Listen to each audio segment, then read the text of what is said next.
Frankenstein, or The Modern Prometheus, by Mary Wollstonecraft Godwin Shelley. Letter 1. To Mrs. Saville, England. St. Petersburg, Dec. 11th, 17. You will rejoice to hear that no disaster has accompanied the commencement of an enterprise which you have regarded with such evil forebodings. I arrived here yesterday, and my first task is to assure my dear sister of my welfare and increasing confidence in the success of my undertaking. I am already far north of London, and as I walk in the streets of Petersburg, I feel a cold northern breeze play upon my cheeks, which braces my nerves and fills me with delight. Do you understand this feeling? This breeze, which has traveled from the regions towards which I am advancing, gives me a foretaste of those icy climes. Inspirited by this wind of promise, my daydreams become more fervent and vivid. I try in vain to be persuaded that the pole is the seat of frost and desolation.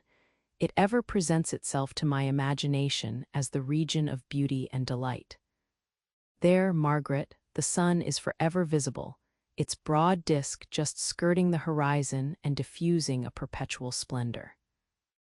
Therefore, with your leave, my sister, I will put some trust in preceding navigators. Their snow and frost are banished, and sailing over a calm sea, we may be wafted to a land surpassing in wonders and in beauty every region hitherto discovered on the habitable globe. Its productions and features may be without example, as the phenomena of the heavenly bodies undoubtedly are in those undiscovered solitudes. What may not be expected in a country of eternal light? I may there discover the wondrous power which attracts the needle, and may regulate 1,000 celestial observations that require only this voyage to render their seeming eccentricities consistent forever. I shall satiate my ardent curiosity with the sight of a part of the world never before visited, and may tread a land never before imprinted by the foot of man. These are my enticements, and they are sufficient to conquer all fear of danger or death, and to induce me to commence this laborious voyage with the joy a child feels when he embarks in a little boat, with his holiday mates, on an expedition of discovery up his native river. But supposing all these conjectures to be false, you cannot contest the inestimable benefit which I shall confer on all mankind to the last generation, by discovering a passage near the pole to those countries, to reach which at present so many months are requisite, or by ascertaining the secret of the magnet, which, if at all possible, can only be effected by an undertaking such as mine. These reflections have dispelled the agitation with which I began my letter, and I feel my heart glow with an enthusiasm which elevates me to heaven, for nothing contributes so much to tranquilize the mind as a steady purpose, a point on which the soul may fix its intellectual eye. This expedition has been the favorite dream of my early years. I have read with ardor the accounts of the various voyages which have been made in the prospect of arriving at the North Pacific Ocean through the seas which surround the pole. You may remember that a history of all the voyages made for purposes of discovery composed the whole of our good Uncle Thomas' library. My education was neglected, yet I was passionately fond of reading. These volumes were my study day and night, and my familiarity with them increased that regret which I had felt, as a child, on learning that my father's dying injunction had forbidden my uncle to allow me to embark in a seafaring life. These visions faded when I perused, for the first time, those poets whose effusions entranced my soul and lifted it to heaven. I also became a poet, and for 1 year lived in a paradise of my own creation. I imagined that I also might obtain a niche in the temple where the names of Homer and Shakespeare are consecrated. You are well acquainted with my failure and how heavily I bore the disappointment. But just at that time, I inherited the fortune of my cousin, and my thoughts were turned into the channel of their earlier bent. 6 years have passed since I resolved on my present undertaking. I can, even now, remember the hour from which I dedicated myself to this great enterprise. I commenced by inuring my body to hardship. I accompanied the whale fishers on several expeditions to the North Sea. I voluntarily endured cold, famine, thirst, and want of sleep. I often worked harder than the common sailors during the day and devoted my nights to the study of mathematics, the theory of medicine, and those branches of physical science from which a naval adventurer might derive the greatest practical advantage. Twice I actually hired myself as an undermate in a Greenland whaler, and acquitted myself to admiration. I must own I felt a little proud when my captain offered me the second dignity in the vessel, and entreated me to remain with the greatest earnestness. So valuable did he consider my services. And now, dear Margaret, do I not deserve to accomplish some great purpose? My life might have been passed in ease and luxury, but I preferred glory to every enticement that wealth placed in my path. Oh, that some encouraging voice would answer in the affirmative. My courage and my resolution is firm, but my hopes fluctuate and my spirits are often depressed. I am about to proceed on a long and difficult voyage, the emergencies of which will demand all my fortitude. I am required not only to raise the spirits of others, but sometimes to sustain my own when theirs are failing. This is the most favorable period for traveling in Russia. They fly quickly over the snow in their sledges, the motion is pleasant, and in my opinion far more agreeable than that of an English stagecoach.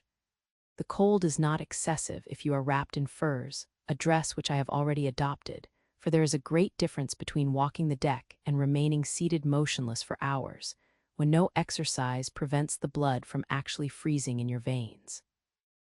I have no ambition to lose my life on the post road between St. Petersburg and Archangel.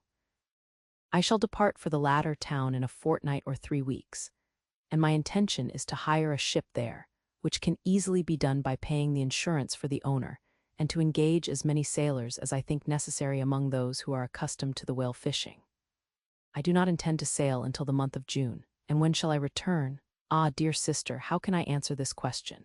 If I succeed, many, many months, perhaps years, will pass before you and I may meet. If I fail, you will see me again soon, or never. Farewell, my dear, excellent Margaret. Heaven shower down blessings on you and save me, that I may again and again testify my gratitude for all your love and kindness. Your affectionate brother, R. Walton. Letter 2. To Mrs. Saville, England.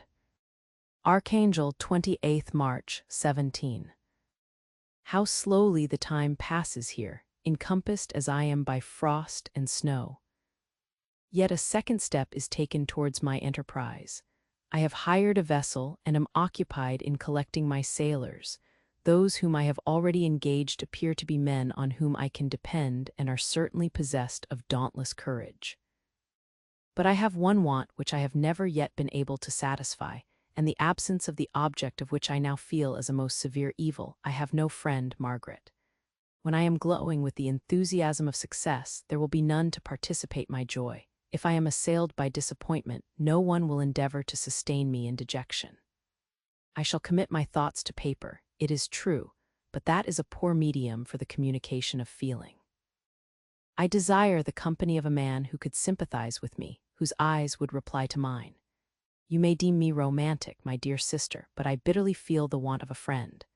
I have no one near me, gentle yet courageous, possessed of a cultivated as well as of a capacious mind, whose tastes are like my own to approve or amend my plans. How would such a friend repair the faults of your poor brother? I am too ardent in execution and too impatient of difficulties. But it is a still greater evil to me that I am self-educated. For the first 14 years of my life, I ran wild on a common and read nothing but our Uncle Thomas' books of voyages. At that age, I became acquainted with the celebrated poets of our own country. But it was only when it had ceased to be in my power to derive its most important benefits from such a conviction that I perceived the necessity of becoming acquainted with more languages than that of my native country. Now I am 28 and am in reality more illiterate than many schoolboys of 15. It is true that I have thought more and that my daydreams are more extended and magnificent, but they want, as the painters call it, keeping. and I greatly need a friend who would have sense enough not to despise me as romantic, and affection enough for me to endeavor to regulate my mind. Well, these are useless complaints. I shall certainly find no friend on the wide ocean, nor even here in Archangel among merchants and seamen. Yet some feelings, unallied to the dross of human nature, beat even in these rugged bosoms. My lieutenant, for instance, is a man of wonderful courage and enterprise. He is madly desirous of glory, or rather, to word my phrase more characteristically, of advancement in his profession. He is an Englishman, and in the midst of national and professional prejudices, unsoftened by cultivation, retains some of the noblest endowments of humanity.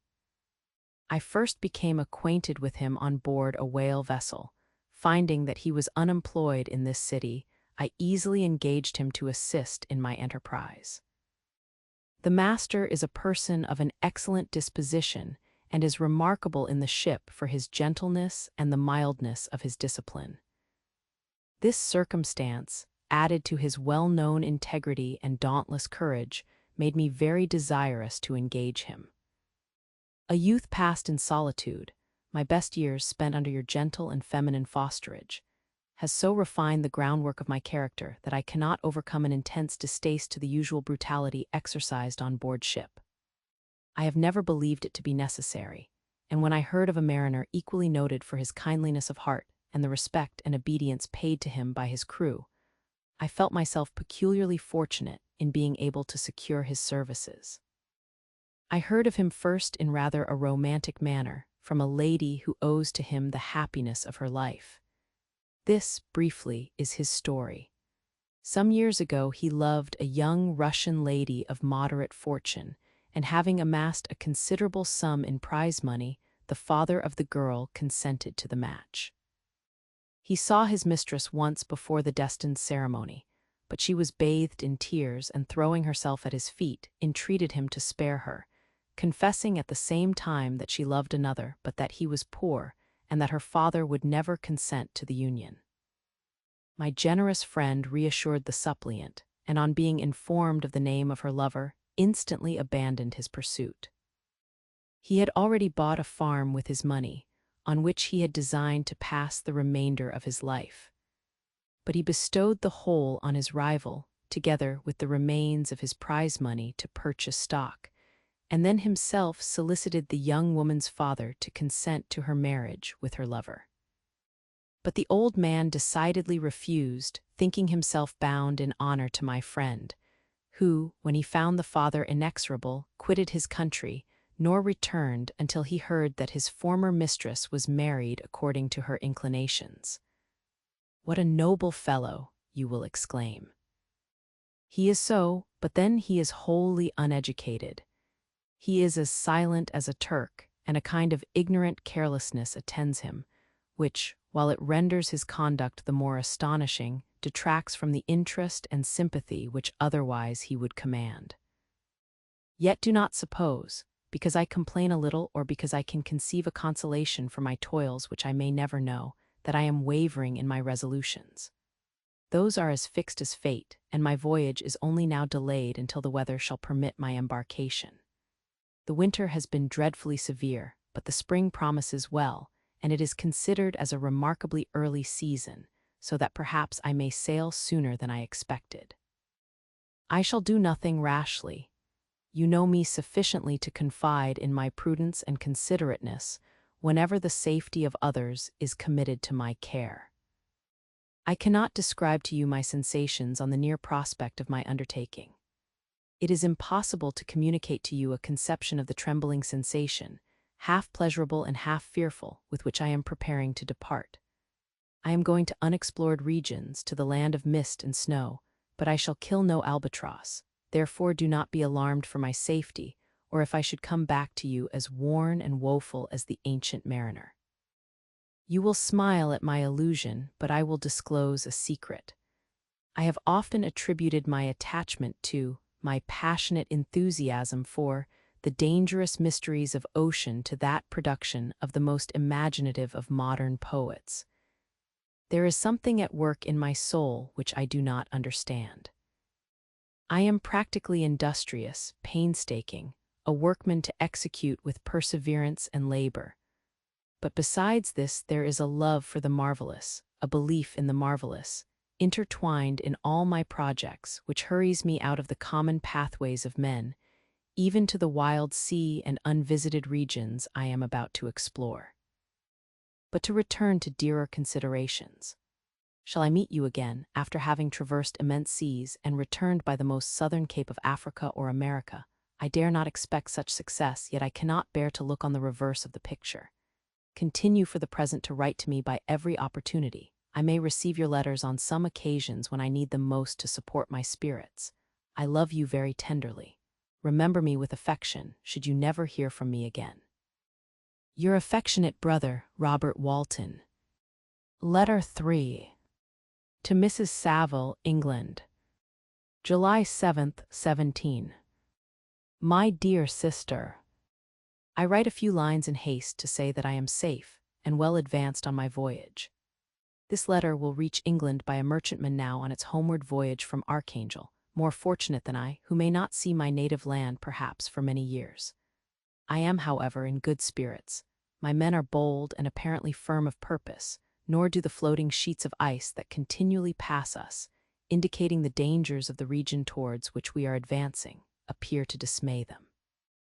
We have already reached a very high latitude, but it is the height of summer, and although not so warm as in England, the southern gales, which blow us speedily towards those shores which I so ardently desire to attain, breathe a degree of renovating warmth which I had not expected.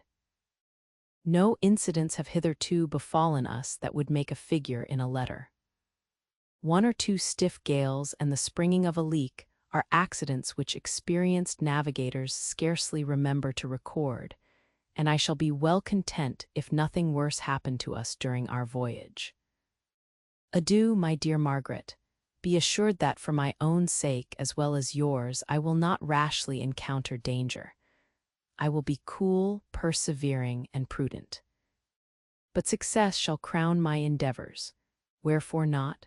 Thus far I have gone, tracing a secure way over the pathless seas, the very stars themselves being witnesses and testimonies of my triumph. Why not still proceed over the untamed yet obedient element? What can stop the determined heart and resolved will of man? My swelling heart involuntarily pours itself out thus, but I must finish. Heaven bless my beloved sister. R.W. Letter 4. To Mrs. Saville, England. August 5th, 17. So strange an accident has happened to us that I cannot forbear recording it, although it is very probable that you will see me before these papers can come into your possession. Last Monday, July 31st, we were nearly surrounded by ice, which closed in the ship on all sides, scarcely leaving her the sea room in which she floated. Our situation was somewhat dangerous, especially as we were compassed round by a very thick fog. We accordingly lay to, hoping that some change would take place in the atmosphere and weather. About 2 o'clock the mist cleared away, and we beheld, stretched out in every direction, vast and irregular plains of ice, which seemed to have no end. Some of my comrades groaned, and my own mind began to grow watchful with anxious thoughts, when a strange sight suddenly attracted our attention and diverted our solicitude from our own situation. We perceived a low carriage, fixed on a sledge and drawn by dogs, pass on towards the north at the distance of half a mile. A being which had the shape of a man, but apparently of gigantic stature, sat in the sledge and guided the dogs. We watched the rapid progress of the traveler with our telescopes until he was lost among the distant inequalities of the ice. This appearance excited our unqualified wonder. We were, as we believed, many hundred miles from any land, but this apparition seemed to denote that it was not, in reality, so distant as we had supposed. Shut in, however, by ice, it was impossible to follow his track, which we had observed with the greatest attention. About 2 hours after this occurrence we heard the ground sea, and before night the ice broke and freed our ship. We, however, lay to until the morning, fearing to encounter in the dark those large loose masses which float about after the breaking up of the ice. I profited of this time to rest for a few hours. In the morning, however, as soon as it was light, I went upon deck and found all the sailors busy on one side of the vessel, apparently talking to someone in the sea.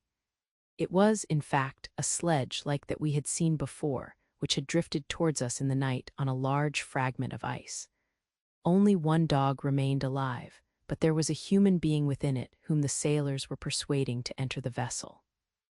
He was not, as the other travelers seemed to be, a savage inhabitant of some undiscovered island, but a European. When I appeared on deck, the master said, "Here is our captain, and he will not allow you to perish on the open sea." On perceiving me, the stranger addressed me in English, although with a foreign accent. "Before I come on board your vessel," said he, "will you have the kindness to inform me whither you are bound?" You may conceive my astonishment on hearing such a question addressed to me from a man on the brink of destruction, and to whom I should have supposed that my vessel would have been a resource which he would not have exchanged for the most precious wealth the earth can afford. I replied, however, that we were on a voyage of discovery towards the northern pole. Upon hearing this, he appeared satisfied and consented to come on board. Good God, Margaret, if you had seen the man who thus capitulated for his safety, your surprise would have been boundless. His limbs were nearly frozen, and his body dreadfully emaciated by fatigue and suffering. I never saw a man in so wretched a condition. We attempted to carry him into the cabin, but as soon as he had quitted the fresh air, he fainted. We accordingly brought him back to the deck and restored him to animation by rubbing him with brandy and forcing him to swallow a small quantity. As soon as he showed signs of life, we wrapped him up in blankets and placed him near the chimney of the kitchen stove. By slow degrees, he recovered and ate a little soup, which restored him wonderfully. 2 days passed in this manner before he was able to speak, and I often feared that his sufferings had deprived him of understanding. When he had in some measure recovered, I removed him to my own cabin and attended on him as much as my duty would permit. I never saw a more interesting creature. His eyes have generally an expression of wildness and even madness, but there are moments when, if anyone performs an act of kindness towards him or does him any the most trifling service, his whole countenance is lighted up, as it were, with a beam of benevolence and sweetness that I never saw equaled. But he is generally melancholy and despairing, and sometimes he gnashes his teeth, as if impatient of the weight of woes that oppresses him. When my guest was a little recovered, I had great trouble to keep off the men, who wished to ask him 1,000 questions. But I would not allow him to be tormented by their idle curiosity, in a state of body and mind whose restoration evidently depended upon entire repose. Once, however, the lieutenant asked why he had come so far upon the ice in so strange a vehicle. His countenance instantly assumed an aspect of the deepest gloom, and he replied, "To seek one who fled from me." "And did the man whom you pursued travel in the same fashion?" "Yes." "Then I fancy we have seen him, for the day before we picked you up we saw some dogs drawing a sledge, with a man in it, across the ice." This aroused the stranger's attention, and he asked a multitude of questions concerning the route which the demon, as he called him, had pursued. Soon after, when he was alone with me, he said, "I have, doubtless, excited your curiosity as well as that of these good people, but you are too considerate to make inquiries." "Certainly, it would indeed be very impertinent and inhuman in me to trouble you with any inquisitiveness of mine. And yet you rescued me from a strange and perilous situation. You have benevolently restored me to life." Soon after this he inquired if I thought that the breaking up of the ice had destroyed the other sledge. I replied that I could not answer with any degree of certainty, for the ice had not broken until near midnight, and the traveler might have arrived at a place of safety before that time, but of this I could not judge. From this time, a new spirit of life animated the decaying frame of the stranger. He manifested the greatest eagerness to be upon deck to watch for the sledge which had before appeared, but I have persuaded him to remain in the cabin, for he is far too weak to sustain the rawness of the atmosphere.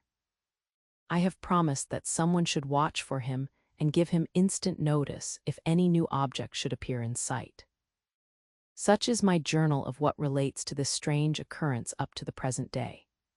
The stranger has gradually improved in health, but is very silent and appears uneasy when anyone except myself enters his cabin. Yet his manners are so conciliating and gentle that the sailors are all interested in him, although they have had very little communication with him. For my own part, I begin to love him as a brother, and his constant and deep grief fills me with sympathy and compassion. He must have been a noble creature in his better days, being even now in wreck so attractive and amiable. I said in one of my letters, my dear Margaret, that I should find no friend on the wide ocean. Yet I have found a man who, before his spirit had been broken by misery, I should have been happy to have possessed as the brother of my heart. I shall continue my journal concerning the stranger at intervals, should I have any fresh incidents to record. August 13th, 17. My affection for my guest increases every day. He excites at once my admiration and my pity to an astonishing degree. How can I see so noble a creature destroyed by misery without feeling the most poignant grief? He is so gentle, yet so wise. His mind is so cultivated, and when he speaks, although his words are culled with the choicest art, yet they flow with rapidity and unparalleled eloquence. He is now much recovered from his illness and is continually on the deck, apparently watching for the sledge that preceded his own. Yet, although unhappy, he is not so utterly occupied by his own misery, but that he interests himself deeply in the projects of others. He has frequently conversed with me on mine, which I have communicated to him without disguise. He entered attentively into all my arguments in favor of my eventual success, and into every minute detail of the measures I had taken to secure it. I was easily led by the sympathy which he evinced to use the language of my heart, to give utterance to the burning ardor of my soul, and to say, with all the fervor that warmed me, how gladly I would sacrifice my fortune, my existence, my every hope, to the furtherance of my enterprise. One man's life or death were but a small price to pay for the acquirement of the knowledge which I sought, for the dominion I should acquire and transmit over the elemental foes of our race. As I spoke, a dark gloom spread over my listener's countenance. At first I perceived that he tried to suppress his emotion. He placed his hands before his eyes, and my voice quivered and failed me as I beheld tears trickle fast from between his fingers. A groan burst from his heaving breast. I paused. At length he spoke in broken accents. "Unhappy man, do you share my madness? Have you drunk also of the intoxicating draught? Hear me, let me reveal my tale, and you will dash the cup from your lips." Such words, you may imagine, strongly excited my curiosity.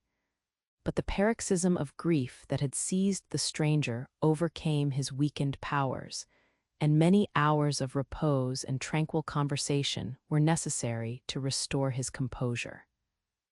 Having conquered the violence of his feelings, he appeared to despise himself for being the slave of passion, and quelling the dark tyranny of despair, he led me again to converse concerning myself personally. He asked me the history of my earlier years. The tale was quickly told, but it awakened various trains of reflection.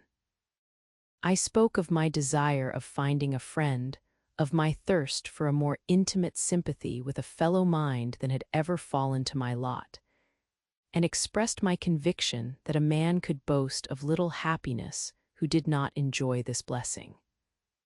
"I agree with you," replied the stranger. "We are unfashioned creatures, but half made up, if one wiser, better, dearer than ourselves. Such a friend ought to be. Do not lend his aid to perfectionate our weak and faulty natures. I once had a friend, the most noble of human creatures, and am entitled, therefore, to judge respecting friendship. You have hope and the world before you, and have no cause for despair. But I have lost everything and cannot begin life anew. As he said this, his countenance became expressive of a calm, settled grief that touched me to the heart. But he was silent and presently retired to his cabin. Even broken in spirit as he is, no one can feel more deeply than he does the beauties of nature. The starry sky, the sea, and every sight afforded by these wonderful regions seem still to have the power of elevating his soul from earth. Such a man has a double existence. He may suffer misery and be overwhelmed by disappointments, yet when he has retired into himself, he will be like a celestial spirit that has a halo around him, within whose circle no grief or folly ventures. Will you smile at the enthusiasm I express concerning this divine wanderer? You would not if you saw him. You have been tutored and refined by books and retirement from the world, and you are therefore somewhat fastidious. But this only renders you the more fit to appreciate the extraordinary merits of this wonderful man. Sometimes I have endeavored to discover what quality it is which he possesses that elevates him so immeasurably above any other person I ever knew. I believe it to be an intuitive discernment, a quick but never-failing power of judgment, a penetration into the causes of things unequaled for clearness and precision. Add to this a facility of expression and a voice whose varied intonations are soul-subduing music. August 19th, 17. Yesterday the stranger said to me, "You may easily perceive, Captain Walton, that I have suffered great and unparalleled misfortunes. I had determined at one time that the memory of these evils should die with me, but you have won me to alter my determination. You seek for knowledge and wisdom, as I once did, and I ardently hope that the gratification of your wishes may not be a serpent to sting you, as mine has been. I do not know that the relation of my disasters will be useful to you. Yet, when I reflect that you are pursuing the same course, exposing yourself to the same dangers which have rendered me what I am, I imagine that you may deduce an apt moral from my tale, one that may direct you if you succeed in your undertaking and console you in case of failure. Prepare to hear of occurrences which are usually deemed marvelous. Were we among the tamer scenes of nature, I might fear to encounter your unbelief, perhaps your ridicule. But many things will appear possible in these wild and mysterious regions, which would provoke the laughter of those unacquainted with the ever-varied powers of nature. Nor can I doubt but that my tale conveys in its series internal evidence of the truth of the events of which it is composed. You may easily imagine that I was much gratified by the offered communication, yet I could not endure that he should renew his grief by a recital of his misfortunes. I felt the greatest eagerness to hear the promised narrative, partly from curiosity and partly from a strong desire to ameliorate his fate if it were in my power. I expressed these feelings in my answer. "I thank you," he replied, "for your sympathy, but it is useless. My fate is nearly fulfilled. I wait but for one event, and then I shall repose in peace." "I understand your feeling," continued he, perceiving that I wished to interrupt him. "But you are mistaken, my friend, if thus you will allow me to name you. Nothing can alter my destiny. Listen to my history, and you will perceive how irrevocably it is determined."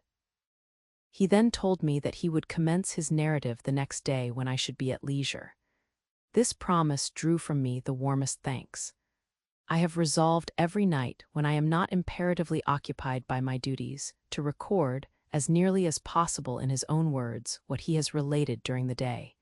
If I should be engaged, I will at least make notes. This manuscript will doubtless afford you the greatest pleasure. But to me, who know him and who hear it from his own lips, with what interest and sympathy shall I read it in some future day? Even now, as I commence my task, his full-toned voice swells in my ears, his lustrous eyes dwell on me with all their melancholy sweetness. I see his thin hand raised in animation, while the lineaments of his face are irradiated by the soul within. Strange and harrowing must be his story, frightful the storm which embraced the gallant vessel on its course and wrecked it, thus.